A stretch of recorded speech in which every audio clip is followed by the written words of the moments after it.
අද ඔයාලා ඉගෙන ගන්නවා තවත් විෂුවල් එලිමන්ට් එකක් වෙන ෆෝම් ගැන.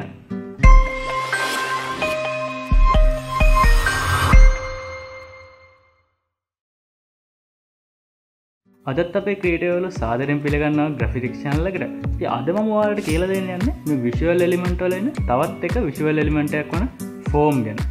ෆෝම් කියන එක ගැන සරලව කිව්වොත් යම්කිසි ෂේප් එකකට උස, පළල සහ ගැඹුරු කියන තුන එකතු වුනහම අපි කියනවා ෆෝම් එකක් කියලා. ෆෝම් ප්‍රධාන වශයෙන් කොටස් දෙකකට බෙදෙනවා, ජියොමෙට්‍රික් සහ ඕගනික් කියලා. මේ ජියොමෙට්‍රික් පැත්තට අයත් වෙන්නේ මිනිසා විසින් නිර්මාණය කරන ෆෝම්.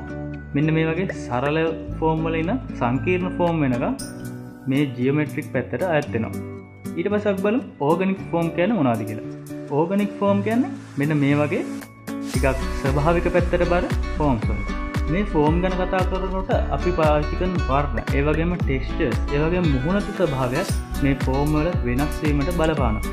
ඒ වගේම අපි පාවිච්චි කරන ෆෝම් එකකට එකක් වෙනස් වෙනවා අපි කරන ඩිසයින් එක කරනවා. ඉතින් මම ඉදිරි වීඩියෝ වලදී ගෙන්නම් ඔයාලට කොහොමද මේ ෆෝම්ස් හරියට පාවිච්චි කරන්නේ, ඒ වගේම මේ ෆෝම්ස් පාවිච්චි කරලා ලස්සන ආර්ට් වර්ක් කොහොමද කරගන්නේ කියන එක ගැන.